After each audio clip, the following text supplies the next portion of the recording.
चलो मैं ऐसा करता हूँ, मैं क्वेश्चन नंबर 19 करूंगा। ठीक है, तो सबके पास क्वेश्चन नंबर 19 होगा। ये हमारे पास क्वेश्चन नंबर 19 है। क्वेश्चन नंबर 19 क्या कह रहे हैं? Pradeep and Rajesh were partners in a firm, sharing profits and losses in the ratio of 3:2. They decided to dissolve their partnership firm on 31st March 2018. Dissolving का मतलब क्या होता है? डिसॉल्व का मतलब होता है अपनी पार्टनरशिप फर्म को बंद करना चाहते हैं। ठीक है। Pradeep was deputed to realize the assets and to pay off the liabilities. Pradeep को हमने अपॉइंट किया कि वो एसेट्स को बेचेगा और लाइबिलिटीज की पेमेंट कर देगा। ठीक है, तभी तो हमारी बैलेंस शीट जीरो होगी। एसेट्स को बेच देंगे और लाइबिलिटीज को पे कर देंगे तो हमारी बैलेंस शीट जीरो हो जाएगी, हमारी फर्म बंद हो जाएगी। ठीक है, हमने प्रदीप को अपॉइंट किया क्योंकि वो काम करेगा एसेट्स को बेचने का और लाइबिलिटीज की पेमेंट करने का, इसलिए हम उसको 1,000 रुपये कमीशन देंगे। ठीक है, तो हमें याद रखना है कि प्रदीप को 1,000 रुपये कमीशन भी मिलेगा। The financial position of the firm on 31st March 18 was as follows. तो फाइनेंशियल पोजीशन का मतलब होता है बैलेंस शीट क्या है फर्म की। तो बैलेंस शीट में हमने चेक किया तो ये हमारी लाइबिलिटीज साइड है और लाइबिलिटीज में हमें क्रेडिटर्स है। मिसिस प्रदीप लोन है, राजेश लोन है, आईएफएफ है, कैपिटल अकाउंट्स हैं। ठीक है, फिर इसके बाद एसेट में हमने देखा building, investment, debtors, provision for doubtful debts, bills receivable, bank, profit and loss account और गुडविल, ये सारी चीजें हैं। और नीचे जो हमें इंफॉर्मेशन दी हुई है, ये दी हुई है कि किस लाइबिलिटी की हम कितनी पेमेंट करेंगे या फिर किस एसेट की हम कितनी पेमेंट करेंगे। ठीक है, तो क्वेश्चन हम स्टार्ट करते हैं। हमें रियलाइजेशन अकाउंट ड्राफ्ट करना है। तो बेटा रियलाइजेशन अकाउंट चलो हम ड्राफ्ट करते हैं, फॉर्मेट बना लेते हैं। रियलाइजेशन का नेचर क्या होता है, कौन बताएगा? बोलो। नॉमिनल अकाउंट हाँ होता बिल्कुल है। ठीक बोला। हाँ, नॉमिनल अकाउंट होता है रियलाइजेशन। क्यों? क्योंकि उससे हमें एसेट बेचने पे और लायबिलिटी की पेमेंट करने की वजह से कुछ प्रॉफिट या लॉस भी निकल कर आएगा, इसीलिए रियलाइजेशन का नेचर क्या होता है? नॉमिनल होता है। तो ठीक है, स्टार्ट करते हैं। ये हमारा इस बुक का last chapter, chapter number 8।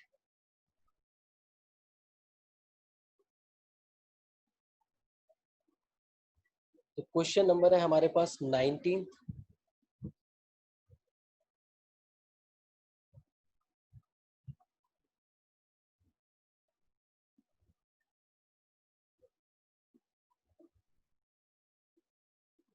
Realisation account, बहुत ध्यान से देखो। तो सबसे पहले हमने क्या सीखा था कि जैसे ही रियलाइजेशन बनाओ, सभी एसेट्स और लायबिलिटीज को ट्रांसफर कर दो। मैंने ठीक कहा है या गलत कहा है? बोलो। क्या सर, एक और बार बता दो। मैंने ठीक बोल रहा हूँ या मैं गलत बोल रहा हूँ? मैं बोल रहा हूँ कि जैसे ही रियलाइजेशन बनाना स्टार्ट करो, सबसे पहले क्या करो, जितने भी बैलेंस शीट में एसेट्स हैं और लायबिलिटीज हैं उन सबको रियलाइजेशन में ट्रांसफर कर दो। मैं ठीक बोल रहा हूँ या गलत बोल रहा हूँ? तो बेटा मैं गलत बोल रहा हूँ। तो सर हम सारे एसेट्स को नहीं सभी, करेंगे। हाँ बिल्कुल ठीक है, हम सारे एसेट्स को नहीं करेंगे, ना ही सारी लाइबिलिटीज को करेंगे। किन एसेट्स को छोड़ेंगे? हम कैश को छोड़ देंगे, बैंक को छोड़ देंगे और फिक्टिशियस एसेट को छोड़ देंगे। ठीक है, मैं फिर से एक बार बता देता हूँ कि हम क्या करने वाले हैं। हम कैश को छोड़ देंगे, बैंक को छोड़ देंगे, फिक्टिशियस एसेट को छोड़ देंगे। और लाइबिलिटीज में किसको ट्रांसफर नहीं करेंगे? सबसे पहला, कैपिटल अकाउंट को ट्रांसफर नहीं करेंगे। सेकंड, हम अपने रिजर्व एंड सरप्लस को ट्रांसफर नहीं करेंगे। थर्ड, हम पार्टनर्स। पार्टनर्स लोन अकाउंट को ट्रांसफर नहीं करेंगे। ठीक है बेटा, ध्यान रखना, पार्टनर्स लोन अकाउंट। अब लाइबिलिटीज में एक बार चेक करो, सबके पास बुक है, लाइबिलिटीज में चेक करो क्या हमारे पास कोई पार्टनर्स लोन अकाउंट है। पार्टनर्स कौन थे हमारे? हमारे पार्टनर्स से प्रदीप और राजेश। क्या यस प्रदीप और सर, राजेश से फर्म ने कोई लोन लिया हुआ है? तो देखो, राजेश है। से लोन लिया हुआ है 24,000। क्या हम इसको ट्रांसफर करेंगे? नहीं, हम इसको ट्रांसफर नहीं करेंगे क्योंकि ये पार्टनर्स लोन अकाउंट है। ठीक है, अब देखते हैं मिसिस प्रदीप लोन है, यानी प्रदीप की वाइफ ने लोन दिया हुआ है, तो ये पार्टनर्स लोन अकाउंट नहीं होगा। इसीलिए हम इसको ट्रांसफर करेंगे। ये पॉइंट क्लियर है सबको? Yes sir. चलो स्टार्ट करते हैं हम ड्राफ्टिंग ऑफ रियलाइजेशन अकाउंट।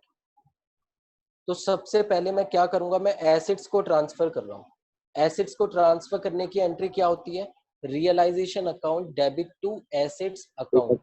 ठीक है, तो यानी रियलाइजेशन डेबिट होगा, तो डेबिट साइड में सारी एंट्रीज आने वाली हैं। तो सबसे पहले मैंने क्या किया, बिल्डिंग को ट्रांसफर किया टू बिल्डिंग। कितने की थी बिल्डिंग, 1,20,000 की। अब जैसे ही मैंने बिल्डिंग को इसमें ट्रांसफर कर दिया तो बैलेंस शीट में बिल्डिंग जीरो हो जाएगी। फिर नेक्स्ट है हमारा इन्वेस्टमेंट टू इन्वेस्टमेंट। कितना था इन्वेस्टमेंट, था 30,600। 30,600 को मैंने ट्रांसफर कर दिया। अब आता है डेटर्स। मुझे बताओ डेटर्स कितना ट्रांसफर होगा, बोलो। सर जो हमने पे नहीं करे होंगे, मतलब जो हमने रिसीव नहीं करे होंगे। कितने हैं डेटर्स बताओ क्वेश्चन में।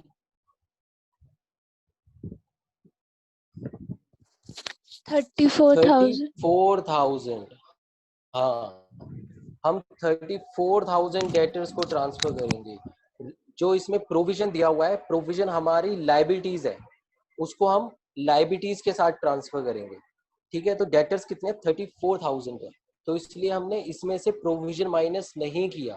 प्रोविजन को हम कहाँ पर ट्रांसफर करेंगे, जब लाइबिलिटीज के साथ ही हम उसको ट्रांसफर करेंगे। प्रोविजन लाइबिलिटीज होती हैं, ठीक है, लेकिन हम उसको शो क्या करते हैं, एसेट में से माइनस करके शो करते हैं। चलो आगे चलते हैं। नेक्स्ट है हमारा बिल्स रिसीवेबल। तो बिल्स रिसीवेबल को हमने ट्रांसफर किया 37,400। ठीक है, फिर इसके बाद बैंक है, क्या हम बैंक को ट्रांसफर करेंगे, नहीं करेंगे। हमारे पास प्रॉफिट एंड लॉस अकाउंट है, क्या इसको ट्रांसफर करेंगे, नहीं करेंगे। हमारे पास गुडविल है, क्या हम गुडविल को ट्रांसफर करेंगे, हाँ हम गुडविल को ट्रांसफर करेंगे।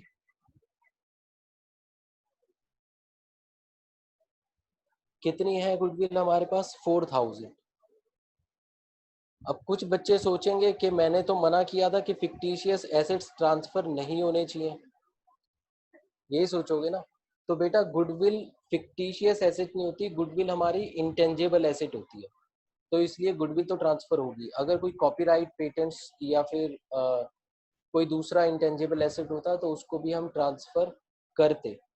ठीक है, फिक्टिशियस एसेट क्या होता है, जैसे एडवर्टीजमेंट, सस्पेंस, इस तरह के एक्सपेंसेस को हम क्या बोलते हैं, फिक्टिशियस एसेट बोलते हैं। उसको हम ट्रांसफर नहीं करते, उसको क्या करते हैं, हम राइट ऑफ करते हैं, जैसे पहले से करते हुए हम आ रहे हैं।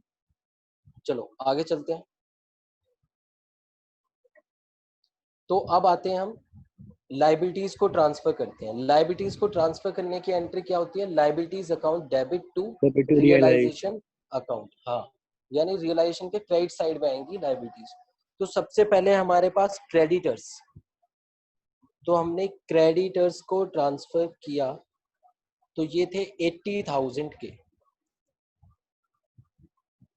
ठीक है, फिर इसके बाद है मिसिस प्रदीप लोन, तो उसकी वाइफ का लोन है ना, तो पार्टनर लोन तो नहीं हुआ है, तो इसको भी ट्रांसफर करेंगे। मिसिस प्रदीप लोन ये है 40,000 का। ठीक है, फिर नेक्स्ट देखते हैं इन्वेस्टमेंट फ्लक्चुएशन फंड। मुझे बताओ क्या ये ट्रांसफर होगा या नहीं होगा, बोलो।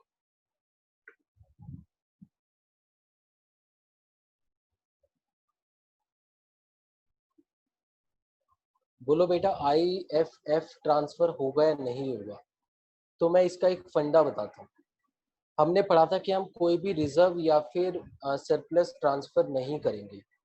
तो इन्वेस्टमेंट फ्लक्चुएशन फंड या फिर इन्वेस्टमेंट फ्लक्चुएशन रिजर्व क्या होता है, एक रिजर्व होता है। ठीक है, तो इसका मतलब ये ट्रांसफर नहीं होना चाहिए, लेकिन हम इसको ट्रांसफर करेंगे। क्यों करेंगे, तो एक चीज याद रखना, जो भी लाइबिलिटी किसी एसेट के अगेंस्ट बनी हुई है, जो भी लाइबिलिटी किसी एसेट के अगेंस्ट बनी हुई है, तो हम उसको एसेट के साथ ट्रांसफर कर देंगे। ठीक है, जो भी लाइबिलिटी किसी एसेट के लिए बनाई गई है, तो हम क्या करेंगे, क्योंकि हमने एसेट को भी ट्रांसफर किया रियलाइजेशन में, इसलिए हम उसके अगेंस्ट बनी हुई लाइबिलिटी को भी ट्रांसफर कर देंगे। तो मुझे बताओ, जो हमारा इन्वेस्टमेंट फ्लक्चुएशन फंड है, ये हमने किसके लिए बनाया हुआ है? ये हमने इन्वेस्टमेंट के लिए बनाया हुआ है। क्या हमने इन्वेस्टमेंट अपने रियलाइजेशन में ट्रांसफर किए हैं? तो आंसर है हाँ, किए हैं। इसलिए हम इन्वेस्टमेंट फ्लक्चुएशन रिजर्व को या फिर इन्वेस्टमेंट फ्लक्चुएशन फंड को भी क्या करेंगे, ट्रांसफर कर देंगे रियलाइजेशन अकाउंट में। ठीक है, तो मैं इसको भी ट्रांसफर कर रहा हूँ बाय इन्वेस्टमेंट फ्लक्चुएशन फंड। ये कितना है हमारे पास, 8000। ठीक है, आगे चलते हैं। अब इसके बाद है कैपिटल अकाउंट्स। क्या हम कैपिटल अकाउंट को ट्रांसफर करते हैं? तो आंसर है नो, हम कैपिटल अकाउंट को ट्रांसफर नहीं करते हैं। ठीक है, क्या कुछ और रह गया ट्रांसफर करना? ध्यान से देखो, हमने डेटर्स ट्रांसफर कर दिए, लेकिन प्रोविजन फॉर डाउटफुल डेट्स को हम ट्रांसफर करना भूल गए। तो हम क्या करेंगे, प्रोविजन फॉर डाउटफुल डेट्स को भी ट्रांसफर कर देंगे। वो लाइबिलिटी है तो लाइबिलिटीज के साथ ही ट्रांसफर होगा ना। कितना था, 4000। यहाँ तक समझ में आया सबको? Yes sir. ठीक है, चलो आगे चलते हैं। अब हमने एसेट्स और लाइबिलिटीज को ट्रांसफर कर दिया।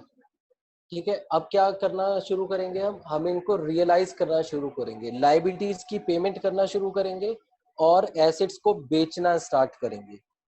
ठीक है, तो चलो स्टार्ट करते हैं। पहले देखते हैं हमें क्या क्या इन्फॉर्मेशन दी हुई है इन सब के बारे में, पढ़ लेते हैं एक बार। तो point number A, Pradeep agree to pay off his wife's loan. Pradeep ने क्या कहा कि वो अपनी वाइफ का लोन पे कर देगा। तो मुझे बताओ, ये कौन सी ट्रांजैक्शन हुई हमारी?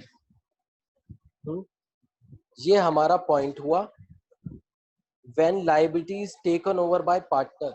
प्रदीप ने क्या कहा कि वो अपनी वाइफ का लोन पे कर देगा, तो एक तरह से वो लायबिलिटी को टेक ओवर कर रहा है। सही बोल रहा हूँ या गलत बोल रहा हूँ? ये पॉइंट समझ में आया? वो लायबिलिटी को टेक ओवर कर रहा है। ठीक है, तो एंट्री क्या होगी, सिंपल होगी, realisation to Pradeep's capital account. क्या एंट्री होगी इसकी, realisation to Pradeep's capital account. तो हमने एंट्री कर दी टू प्रदीप्स कैपिटल अकाउंट। कितना, पूरा का पूरा ही पे करेगा ना, 40,000 ही लेकर चला गया। ठीक है, तो हमने पी के सामने क्या किया, हमने एक टिक मार्क लगा दिया। टिक मार्क से हमें पता चल गया कि इसकी पेमेंट हो चुकी है। ठीक है, ये लायबिलिटी हमारी खत्म हो चुकी है। चलो आगे चलते हैं। ये पॉइंट सबको क्लियर है?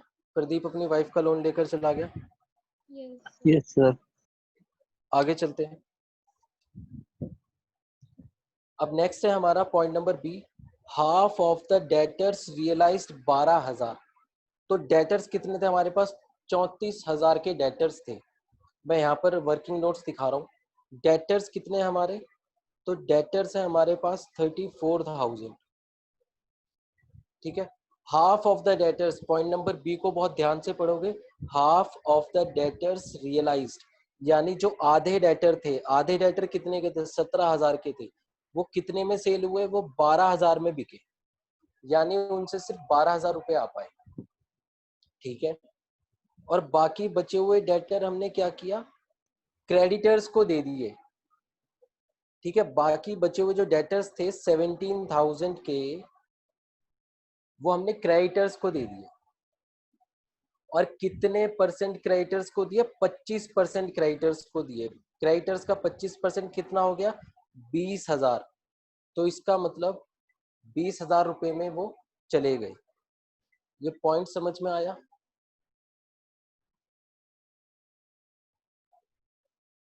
Nice. हाँ, मुझे पता था किसी को समझ में नहीं आया होगा। मैं फिर से बताता हूँ। ठीक है, हमारे पास क्रेडिटर्स कितने हैं, पहले हम क्रेडिटर्स देख लेते हैं। क्रेडिटर्स है हमारे पास 80,000 के। ठीक है, 80,000 के। मैंने कहा कि जो आधे डेटर्स थे, डेटर्स को 50-50% कर दो, 17,000 और 17,000। आधे डेटर से 12,000 रुपए आए हैं मेरे पास। ठीक है, तो 17,000 के डेटर ने मुझे 12,000 दिए हैं, तो जो कैश आया है डेटर से मैं क्या एंट्री करूंगा, मैं एंट्री करूंगा cash account debit to realisation account, क्योंकि यहाँ पर मुझे बैलेंस शीट में बैंक दिया हुआ है तो मैं बैंक के नाम से एंट्री करूंगा। बाय बैंक अकाउंट 12,000, ये 12,000 कहाँ से आए हैं, ये आधे डेटर से आए हैं मेरे पास। तो ये आधे डेटर्स खत्म हो गए, अब कितने के डेटर्स बचे, अब 17,000 के डेटर्स बचे। 34 में से जो 17,000 के डेटर्स थे उन्होंने 12,000 दे दिए, मैंने एंट्री कर दी bank account debit to realisation account. ठीक है, अब कितने डेटर्स बचे, 17,000 के डेटर्स बचे। अब क्या बोलता है कि जो आधे बचे हुए डेटर्स हैं, यानी ये 17,000 वाले जो डेटर्स बचे हैं, ये हमने क्या किए, ये हमने क्रेडिटर्स को दे दिए। कितने परसेंट क्रेडिटर्स को, 25% क्रेडिटर्स को हमने दे दिए। 25% क्रेडिटर्स कितने के हो गए, 20,000 के हो गए, यानी 20,000 वाले क्रेडिटर्स ने 17,000 के डेटर्स ले लिए और वो खुश हो गए, अब उनको एक भी पैसा नहीं देना। केस समझ में आ गया मैं क्या बोल रहा हूँ?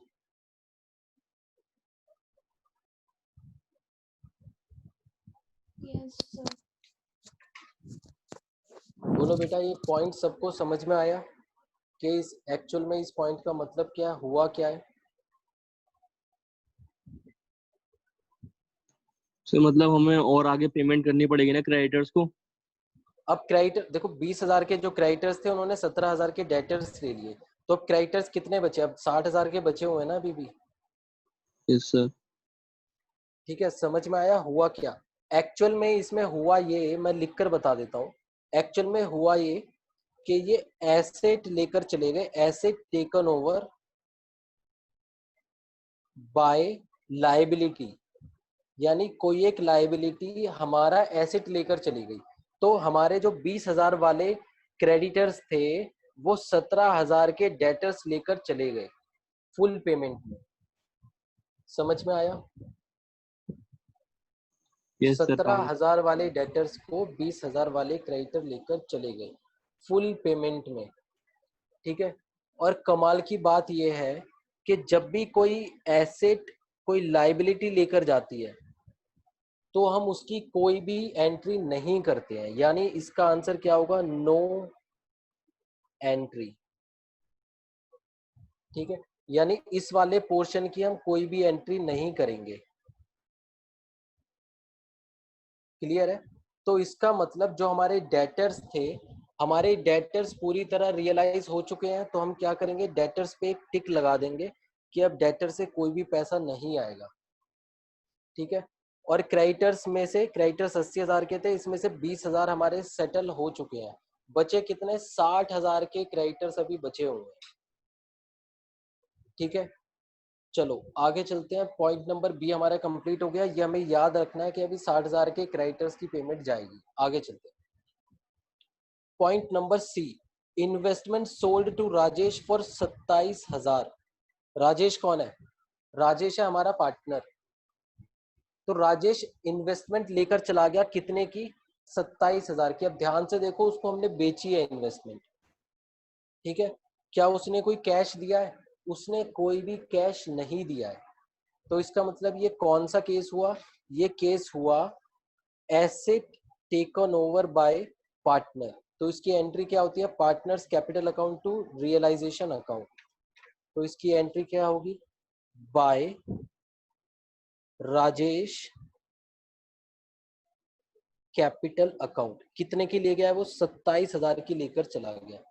पूरी की पूरी इन्वेस्टमेंट थी कितने की, 30,600 की, 27,000 में ले गया। तो इन्वेस्टमेंट पे भी हमने टिक लगा दिया कि अब इससे और कोई पैसा नहीं आएगा, पूरी तरह ये जा चुकी है। ठीक है, आगे चलते हैं। Point number D, building realised 1,52,000। हमने बिल्डिंग को 1,52,000 में बेचा, तो एंट्री क्या होगी, बाय बैंक अकाउंट 1,52,000। बेच दी हमने बिल्डिंग, तो अब हमने बिल्डिंग पे भी टिक लगा दिया कि बिल्डिंग जा चुकी है। ठीक है, आगे चलते हैं नेक्स्ट। पॉइंट नंबर ई, रिमेनिंग क्रेडिटर्स। पॉइंट नंबर ई क्या कह रहा है कि जो हमारे रिमेनिंग क्रेडिटर्स थे 60,000 के, were to be paid after 2 months। यानी इनकी पेमेंट 2 महीने बाद होनी थी, लेकिन हमने उसको अभी पेमेंट कर दिया, इसलिए उन्होंने हमें 10% का डिस्काउंट दिया। ये जो 60,000 के क्रेडिटर्स है, इस पे हमें डिस्काउंट मिला। कितना डिस्काउंट मिला? 60,000 पे 10% का, और ये 10% पर एनम है, लेकिन हमें 2 महीने का ही करना पड़ेगा। 2 महीने का क्यों करना पड़ेगा? क्योंकि हम इनको सिर्फ 2 महीने पहले पेमेंट दे रहे हैं। तो कैलकुलेट करो कितना होगा। 1000। 1000 हो गए। हाँ, 1000 का डिस्काउंट मिला। तो इसका मतलब क्रेडिटर्स को कितने पैसे देंगे हम क्रेडिटर्स को 1000 डिस्काउंट काट कर 59,000 देंगे। तो क्रेडिटर्स की पेमेंट की एंट्री क्या होती है? रियलाइजेशन टू बैंक अकाउंट 59,000 पे कर दिया। तो अब हमारे पूरे क्रेडिटर्स खत्म हो गए, हमने टिक लगा दिया। ठीक है, आगे चलते हैं। Bill receivable were settled at a loss of 1400। जो हमारे बिल रिसीवेबल थे ये 1400 रुपए के लॉस में बिके हैं। तो इसका मतलब कितने के बिके हैं? ये हमारे 1400 माइनस कर दो, 36,000 के बिके हैं। तो बाय बैंक अकाउंट 36,000। तो हम क्या करेंगे, इस पर टिक लगा देंगे कि पूरी तरह बीआर हमारा बिक चुका है, सोल्ड आउट हो गया। ठीक है, आगे चलते हैं। Point number G, realisation expenses amounted to 2500। Realisation पे हमारा कुछ खर्चा हो गया 2500 रुपए का। क्या एंट्री होती है इसकी? बैंक क्रेडिट हो जाएगा, रियलाइजेशन डेबिट हो जाएगा टू बैंक अकाउंट 2500। ठीक है, ये हमने एक्सपेंसेस की एंट्री कर दी। अब याद करो कि प्रदीप ये सारी चीजें कर रहा है, और प्रदीप को हम 1,000 रुपए का कमीशन भी देंगे। ठीक है, प्रदीप को हम 1,000 रुपए का कमीशन देंगे। तो क्या एंट्री करेंगे हम एंट्री करेंगे Pradeep realisation account debit to Pradeep capital account. Pradeep के कैपिटल में 1,000 हम ट्रांसफर कर देंगे रियलाइजेशन से। ठीक है, तो हमारा खर्चा भी रिकॉर्ड हो गया और प्रदीप को पेमेंट भी चली गई। ठीक है, अब हमारे सारे पॉइंट्स खत्म हो गए। अब चेक करते हैं कौन सा एसेट हमारा रह गया जो नहीं बिका है। तो देखो सब पे टिक लग गया, बस एक रह गया। क्या रह गया? गुडविल। अब गुडविल के बारे में कोई भी इंफॉर्मेशन नहीं है, तो हम क्या मानेंगे कि ये बिका ही नहीं है, इससे 0 रुपए आए हैं, इसलिए कोई भी एंट्री नहीं होगी, इसको ऐसे ही छोड़ देंगे। ठीक है, अब आते हैं लाइबिलिटीज में। लाइबिलिटीज में हमने देखा क्रेडिटर्स हो गया, लोन हो गया। अब प्रोविजन तो हम बेचते नहीं है ना, प्रोविजन तो हमारा एक तरह का रिजर्व, एक तरह का रिजर्व होता है, लोन रिजर्व। तो इसलिए प्रोविजन तो बिक ही नहीं सकता, फंड भी नहीं बिक सकता, तो इसलिए हमारी सारी लाइबिलिटीज हो चुकी हैं, ये दोनों तो हम बेच ही नहीं सकते। तो यहाँ पर क्वेश्चन हमारा कंप्लीट हो गया। अब हम क्या करेंगे? अब हम रियलाइजेशन पे प्रॉफिट या लॉस निकालेंगे। हम निकालेंगे कि प्रॉफिट हुआ है या लॉस हुआ है। तो स्टार्ट करते हैं। तो सबसे पहले इसमें जहाँ तक मुझे लगता है कि हो सकता है हमें प्रॉफिट ही हुआ हो, तो पहले ये साइड का टोटल करते हैं। 1,20,000 plus 24,000 plus 27,000 plus sir 152,000, 3,58,000 liability side का। 3,59,000। हाँ सर। ठीक है, अब डेबिट का टोटल करते हैं। 20,000 प्लस 3,600 प्लस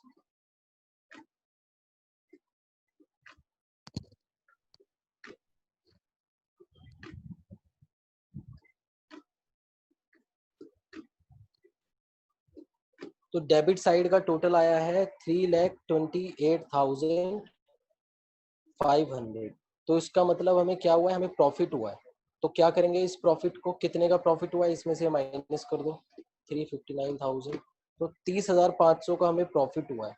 क्या करेंगे? ट्रांसफर कर देंगे हम पार्टनर्स कैपिटल अकाउंट, प्रदीप और राजेश में। किस रेशो में? 3:2 में। तो 18,300 प्रदीप को मिलेगा और 12,200 राजेश को मिलेगा।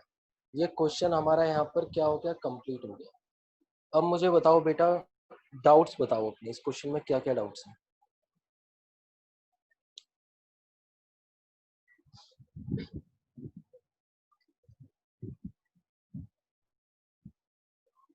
सर वो जो बी वाला था, हाफ ऑफ द डेटर्स 12,000 वाला, सर उसमें देख प्रॉब्लम आ रही है, वो समझ नहीं आ रहा अच्छा, और सर बस।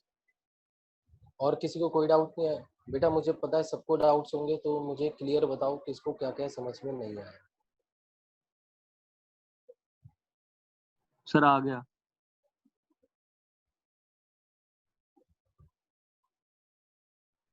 चलो, अब जब डाउट्स ही शेयर नहीं करोगे तो बेटा मैं आंसर क्या करूंगा?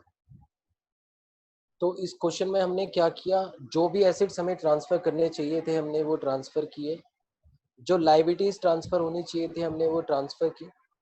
उसके बाद हमने पेमेंट करना स्टार्ट कर दिया। लायबिलिटीज की पेमेंट देखो यहाँ पर हुई है, और एसेट्स से जो पैसे आए हैं वो यहाँ पर गए हैं। ठीक है, जहाँ जिससे पैसे आए वो हमने बैंक में डाल दिया, जो पार्टनर लेकर चला गया वो हमने पार्टनर कैपिटल अकाउंट यूज किया। सेम यहाँ पर किया, जिसमें पैसे गए वहां पर बैंक में किया, और जो पार्टनर लेकर गया वो हमने पार्टनर में डेबिट कर दिया। ठीक है, फिर इसके बाद हमारा क्या निकला, प्रॉफिट निकल गया 30,500 रुपए का। क्योंकि इसमें गुडविल के बारे में कोई भी इंफॉर्मेशन नहीं थी, इसलिए हमने गुडविल से कोई भी कैश नहीं मंगाया। देखो हमने बेचा ही नहीं है यहाँ पर गुडविल। ठीक है, क्यों नहीं बेचा गुडविल? क्योंकि गुडविल के बारे में कोई इन्फॉर्मेशन नहीं है, और जब किसी एसेट के बारे में कोई इन्फॉर्मेशन नहीं होती तो हम मानकर चलते हैं कि वो 0 रुपए में बिका है। ठीक है, तो बेटा मैं होमवर्क में क्वेश्चन नंबर 18 दे रहा हूँ। क्वेश्चन नंबर 18 होमवर्क के अंदर करोगे। ठीक है, जिसको, मुस्कान बेटा तुम्हें ये पॉइंट समझ में नहीं आया था सेकंड वाला, तो रिकॉर्डिंग में शेयर करूंगा, इस रिकॉर्डिंग को फिर से देखना। मैं सिर्फ यही क्वेश्चन करा रहा हूँ। Okay sir. ठीक है, मैं चांस दे रहा हूँ सभी बच्चों को जिन्होंने कल की क्लास नहीं ली और ना ही यूट्यूब पर रिकॉर्डिंग चेक की है, वो आज चेक कर लें, फिर उसके बाद कल से हम आगे स्टार्ट कर देंगे। ठीक है, इसलिए मैं बस ये सिंपल क्वेश्चन कराकर छोड़ रहा हूँ। ठीक है, तो आज के लिए हम यहीं पर वाइंड अप करेंगे। कल मिलेंगे हम सेम टाइम पर। बेटा टाइम पर ज्वाइन कर लिया करो, मैं वेट करता रहता हूँ, पहले ही बहुत लेट आता हूँ। ठीक है, चलो कल मिलते हैं यस बेटा, सर। सभी अपना थैंक ख्याल यू रखो। Sir. Take care, bye. Thank you sir.